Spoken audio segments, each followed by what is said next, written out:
Whether you're really enjoying The Acolyte or you're really not, we're seeing a trend unfold that has been a long time coming.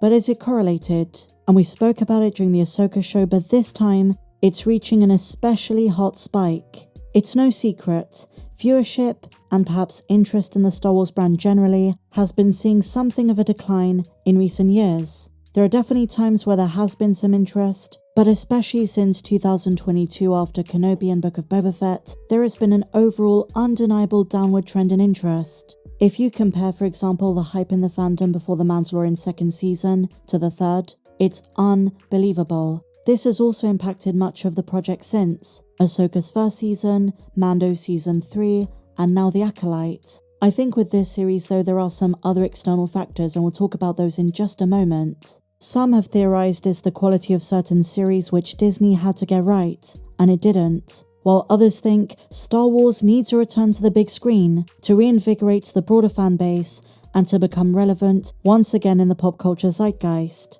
That is what they're working on with The Mandalorian and Grogu and the Rey movie. Is it gonna work? We'll find out. But this usually generates debate as to whether or not Disney Plus has been a net good or bad for Star Wars as a franchise. It's had its ups and it's had its downs. I think with The Acolyte we're seeing a kind of backlash that is completely insane. On top of the viewership, fans just don't seem to be vibing with it. And this is the last thing Lucasfilm wanted as their new so-called flagship show. And so, I'm wondering, are shows that are going to follow The Acolyte going to suffer because of this? We're only 3 episodes in, there is still a lot of show to go. But if this trend continues and it doesn't land as a series for a lot of viewers, is that going to impact interest in Skeleton Crew, Ahsoka Season 2, Mando and Grogu on the big screen?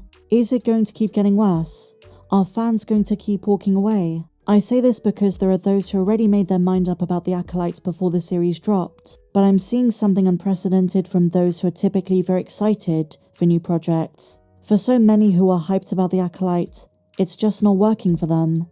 The one show I think that's going to be somewhat immune to this is Andor Season 2. That's a series with a dedicated, passionate base that for the most part separates it from the other Star Wars shows. So I don't see that one flopping. Although viewership on it to begin with in the first season was lower than for that of Mando and Boba Fett. The vast majority of fans of that show, from what I've seen, are pretty much holding out hope for it in terms of the writing quality.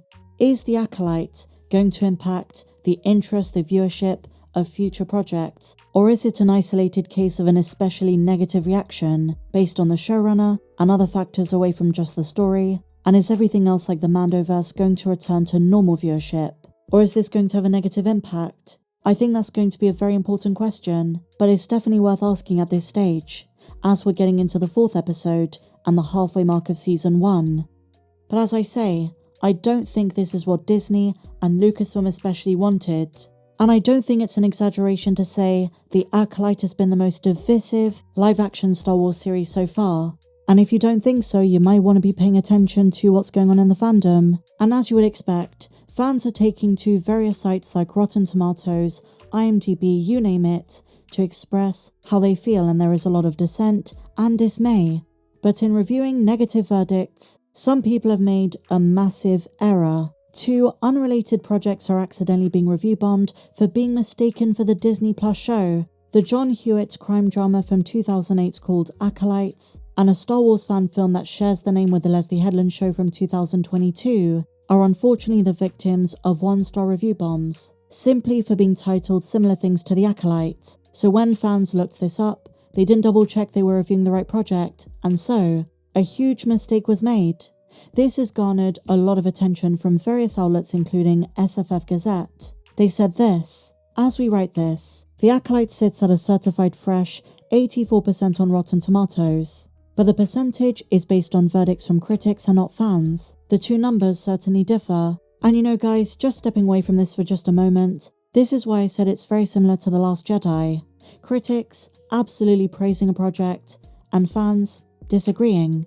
And to be fair, a lot of the reviewing comes from fans who didn't like comments made by Leslie Headland, who are not happy with the direction of Lucasfilm, but it appears as though the majority of people who did watch it don't seem to like it either. Even those who are still watching and giving it a chance, I've seen so many say, I just don't know what happened with this episode. Even for those who did enjoy the third episode, I've seen comments say it works better as a different space fantasy but not a Star Wars episode. It seems like it had more in common with the likes of Willow. I think the strengths of this show come in the form of the acting from Lee Jung-jae, from Jodie Turner-Smith, from Carrie-Anne Moss, but so far, it's definitely been off-putting for a large percentage of the fandom. And so, even though it's a shame a lot of the criticism accidentally went towards other projects, it is so heated out there. There's this piece that was put out from Forbes. The Acolyte's 15% audience score is embarrassing for the audience scorers.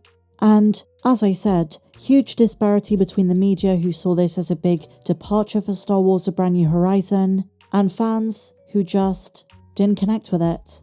Here's what Forbes said. While Star Wars has had many controversies in the Disney era, viewers have now mobilized the fleet of TIE bombers to obliterate user scores of The Acolyte wherever possible, namely on Rotten Tomatoes and IMDb. I previously reported that this started up right at release, as The Acolyte quickly became the lowest audience-rated Star Wars project besides the infamous Holiday Special, which, by the way, has become something of a cult classic. Who doesn't love seeing Chewie's family at home? And looking back, was it really that bad? I'll let you decide down below. They say now its former 33% score has dipped below the special's 20% score, and is all the way down to 15.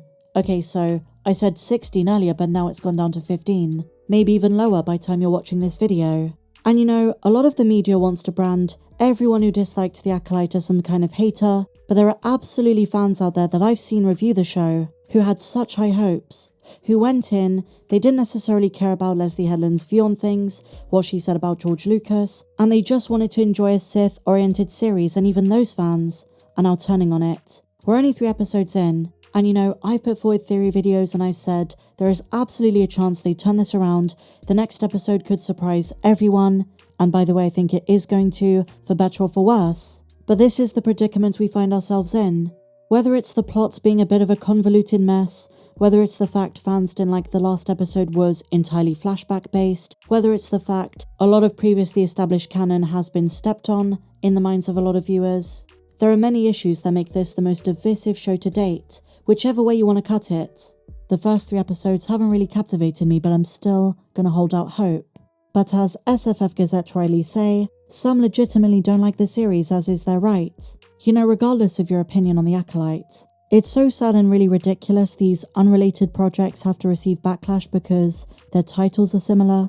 But that being said, as a fan who wants to see Star Wars succeed and is invested in that success, who didn't necessarily just have praiseworthy things to say about The Acolyte and who didn't really like the last episode, does that make me just a hater because I have criticisms? Ones which, I might add, are to do with the story itself, in-universe reasons. So I don't like the framing that everyone who didn't like The Acolyte is just review bombing, they're a hater. It reduces fans who wanted to like the show, who watched it, gave it a chance and are still giving it a chance, to just being haters, and that is not the case. And it goes back to what I was saying about The Acolyte. It's a very exhausting time in the fandom right now, and by the very same token, if you're loving the series so far, if it's working for you, don't let anyone take that away from you. Media is art. It's subjective, the things we like, the things we don't. And Star Wars gets even more scrutiny. It's a franchise notorious not to please everyone.